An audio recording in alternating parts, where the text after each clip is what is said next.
Hello दोस्तों, आज हम आपके लिए बहुत इम्पोर्टेंट पॉइंट लेकर आए हैं और आपके अपने यूट्यूब चैनल गुडविल जीएस में।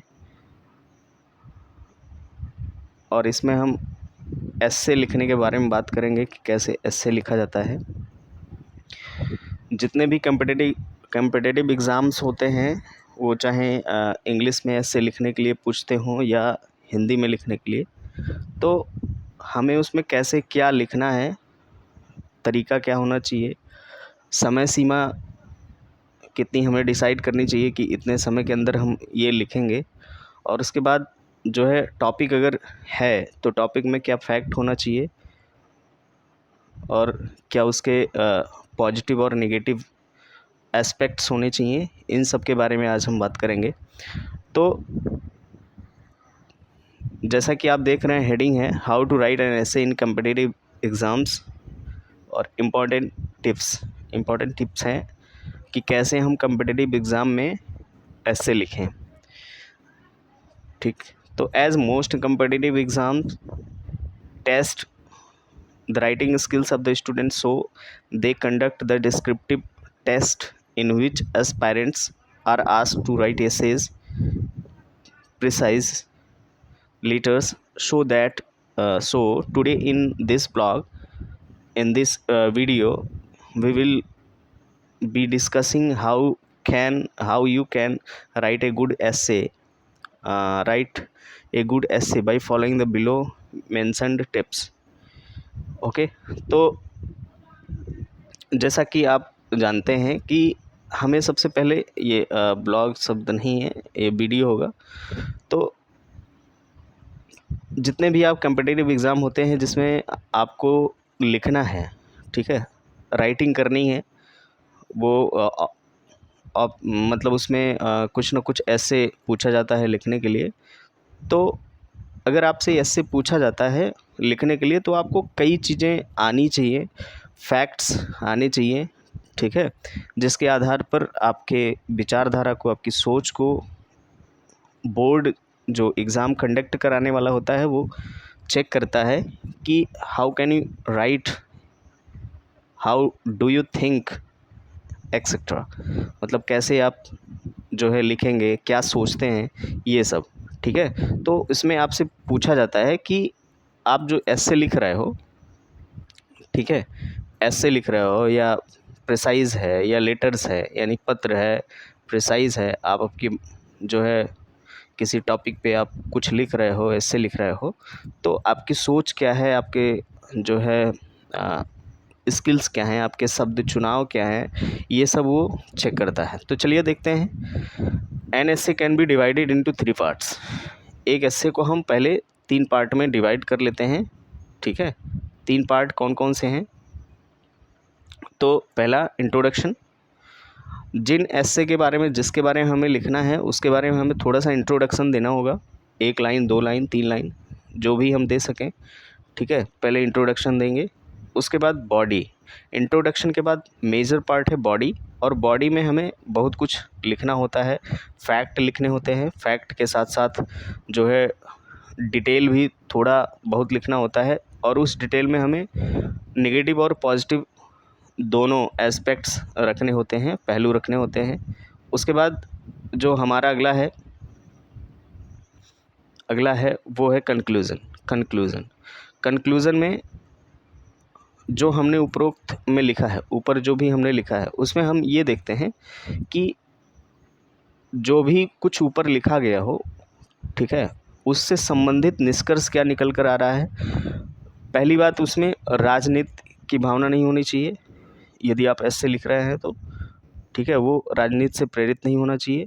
और उसके बाद ना तो धर्म से प्रेरित होना चाहिए और ना ही मतलब सोशल इशू से प्रेरित होना चाहिए, जैसे जातिवाद हो गया, ये सब नहीं होना चाहिए, ठीक है। तो पहले देखते हैं स्टेप्स, ठीक।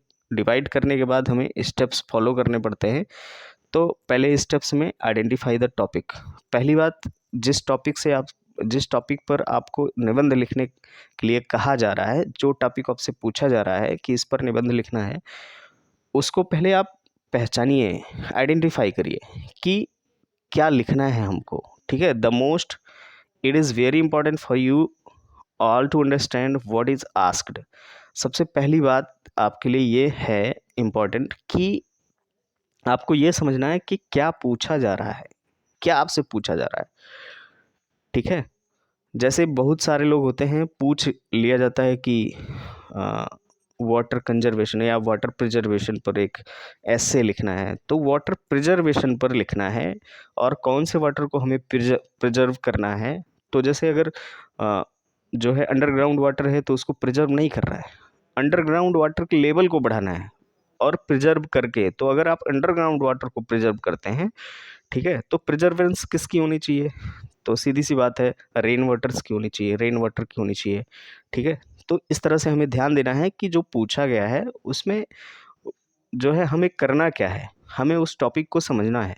Without proper understanding you may gate divert from the topic unintentionally, ठीक है। बिना बिना प्रॉपर अंडरस्टैंडिंग के, यानी जब तक आपको सही समझ नहीं होगी टॉपिक की, तब तो आप जो है टॉपिक से अपने भटक सकते हैं। जो जिस पर आपको लिखना है उससे आप भटकाव महसूस कर सकते हैं, डाइवर्ट हो सकते हैं, जिससे आपका नंबर कट जाएगा। So to start it in a better way, इसलिए हमें एक अच्छे तरीके से चुनाव लिखना शुरू करना चाहिए। You need to ask questions to yourself like why, what and how. यानी जब भी आप किसी टॉपिक पे निबंध लिखने चलें तो आप पहले क्यों, क्या और कैसे, ठीक है। क्यों करना है, इंट्रोड्यूस, व्हाट क्या करना है, और कैसे करना है, ये तीन बातें आपको याद होनी चाहिए, तीन बातें आपको पता होनी चाहिए। And what ever response you can think of, और सोचने के बाद जो भी आपको उत्तर मिलता है आपके अपने अंतर मन से, जस्ट राइट इट डाउन, और आप उसको लिखिए, प्रैक्टिस करिए ऑन द रफ सीट, यानी प्रैक्टिस करिए रफ सीट पर। Once everything gets covered you need to put all the bits and pieces into its place। और जब आपको लगे कि जो है किसी पर्टिकुलर टॉपिक के जितने भी मतलब पॉइंट्स थे, एस्पेक्ट्स हैं, वो सब हो गए हैं, कवर हो गए हैं, तो उनको जो है एक जगह सहेजने का प्रयास कीजिए। उन छोटे छोटे बिंदुओं को एक जगह रखने का प्रयास कीजिए और एक प्रॉपर वे में रखिए, ठीक है, प्रॉपर वे में रखिए। तो आगे चलते हैं, अगला हमारा है चूज द कीवर्ड्स। अब देखिए यहाँ पे आपको कीवर्ड यूज़ करना है, तो कैसा कीवर्ड चाहिए?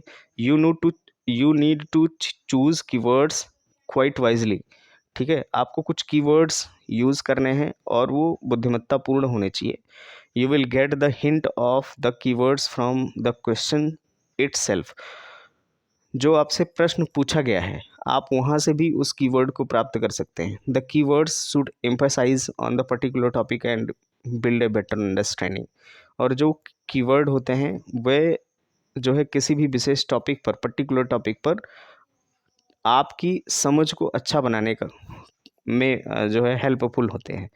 आपकी समझ को, आपकी लेखनी शैली को अच्छा बनाने में हेल्पफुल होते हैं। इसलिए कीवर्ड जो है हमेशा एक मतलब यूज़ करना चाहिए और प्रॉपर वे में यूज़ करना चाहिए, और इनसे आप कम शब्दों में अधिक बातों को एक्सप्रेस करने के मतलब योग्यता प्राप्त कर लेंगे, एक्सप्रेस कर ले जाएंगे, ठीक। फिर उसके बाद इंट्रोडक्शन, इंट्रोडक्शन, ठीक। तो हम चलते हैं अब इंट्रोडक्शन वाले पार्ट पे, जो स्टेप 3 है, इंट्रोडक्शन में। Now comes the most important part of the essay. The introduction is the part which will leave an impact on the reader. पहली बात तो एसे का सबसे महत्वपूर्ण पार्ट इंट्रोडक्शन ही होता है, और जब हम इंट्रोडक्शन पार्ट को लिखते हैं, ठीक है, और इंट्रोडक्शन पार्ट किसी के समक्ष प्रस्तुत होता है जो पढ़ने वाला है, तो इंट्रोडक्शन यानी जो परिचय होता है एसे का, उसी से हम उस पे उसके ऊपर छाप छोड़ते हैं अपनी, जिससे वह पढ़ने के लिए आगे बढ़ता है और इंटरेस्ट जगता है उसके अंदर। It doesn't mean that you start writing catchy phrases or anything else.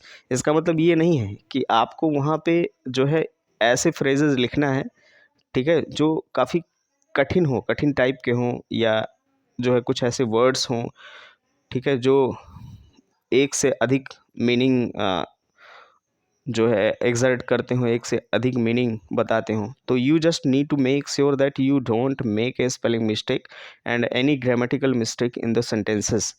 और यहाँ पे ये भी ध्यान देना है कि ग्रामेटिकल मिस्टेक नहीं होना चाहिए वाक्य में, और ना ही स्पेलिंग मिस्टेक होना चाहिए in introductory part of the essay of an essay. ठीक, फिर उसके बाद हमारा you have to keep was the present past and future tenses. Present past और फ्यूचर टेंसेस के बारे में भी आपको ध्यान देना है, उसमें गलती नहीं होनी चाहिए। ठीक, as the word itself suggests, introduction means to introduce, जैसा कि इंट्रोडक्शन का मतलब ही होता है टू इंट्रोड्यूस यानी परिचय कराना, और to make aware of something, या किसी वस्तु या किसी चीज़ से किसी को अवेयर कराना, जानकारी देना।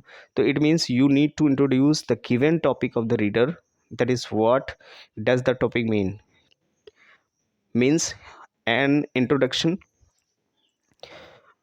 is used to aware the reader about a particular topic। ठीक है, तो इसका मतलब यही हुआ कि आप जो है जो भी ऐसे लिखने जा रहे हैं, ठीक है, उस ऐसे के इंट्रोडक्टरी पार्ट में ही आपने कुछ बातें ऐसी बता दी हैं जिससे रीडर जो है अवेयर हो गया है, परिचय हो गया है उसका। ठीक है, वो सचेत हो गया है कि हमें आगे यही पढ़ना है, इसके बारे में पढ़ना है। तो after introducing the subject to the reader, you need to frame the body of the essay। ठीक, तो बॉडी में क्या होना चाहिए, आगे चलते हैं, देखते हैं। Step 4, body of an essay contains the aspects of the topic। ठीक, essay की जो बॉडी होती है वह टॉपिक के एस्पेक्ट्स को रखता है। You need to explain the factual concept, जिसमें आपको फैक्चुअल कॉन्सेप्ट को रखना होता है। ठीक है, फैक्चुअल कॉन्सेप्ट को रखना पड़ता है और एक्सप्लेन करना पड़ता है। तो why did the event take place और व्हाट एक्चुअली हैपेंड। यदि कोई ऐसी घटना है जो पास्ट के बारे में है, तो ऐसी घटना क्यों घटी और वास्तव में हुआ क्या। ठीक है, फर्दर मोर, इसके आगे you need to provide the positive aspects of the topic provided. उसके बाद आगे जो है आप वर्णन करेंगे कि जो टॉपिक है, ठीक है, उसके पॉजिटिव एस्पेक्ट्स क्या हैं। ठीक है, पॉजिटिव एस्पेक्ट्स को ज़रूरी है रखना। फिर after explaining the positive aspects you can explain the negative aspects of the topic if any. देखो, किसी भी टॉपिक के पॉजिटिव और नेगेटिव एस्पेक्ट्स होते हैं, दोनों पहलू होते हैं। ठीक है, सकारात्मक और नकारात्मक। तो जब आप पॉजिटिव या सकारात्मक पहलू रख ले जाएं, तो आप उसके नेगेटिव पहलू को भी रखें यदि उसमें है और वो प्रभावशाली है। ठीक है, यदि वो प्रभावशाली है तो आपको रखना पड़ेगा, ये आपको याद होना चाहिए, पता होना चाहिए। फिर again, it is not about your opinion, Indeed it is a factual description of the topic. एक बात यह भी ध्यान रखना है कि जब भी ऐसे लिखा जाएगा तो वो आपका ओपिनियन नहीं पूछेगा। ठीक है, वास्तव में आपको क्या रखना है, तो फैक्चुअल डिस्क्रिप्शन ही देना है, फैक्चुअल डिस्क्रिप्शन। ठीक है, फैक्ट देना है, ये आपको पता होना चाहिए। फिर कंक्लूजन है, कंक्लूजन यानी उपसंहार जिसको कहते हैं। You need to be very careful while writing the conclusion. Conclusion लिखते समय बहुत ही सावधानी बरतनी चाहिए। You do not need to tilt towards the political, religious and और एनी अदर साइड। आपको जो है इसे लिखते समय, कंक्लूजन को लिखते समय आपको किसी भी राजनीतिक दृष्टिकोण को नहीं रखना है, ना ही धार्मिक पक्ष को रखना है, या ऐसे अदर इश्यूज़ को नहीं रखना है जो कंक्लूजन के लिए जो है अप्लीकेबल ना हो, निरर्थक साबित हो जाए, ऐसा कुछ भी नहीं रखना है।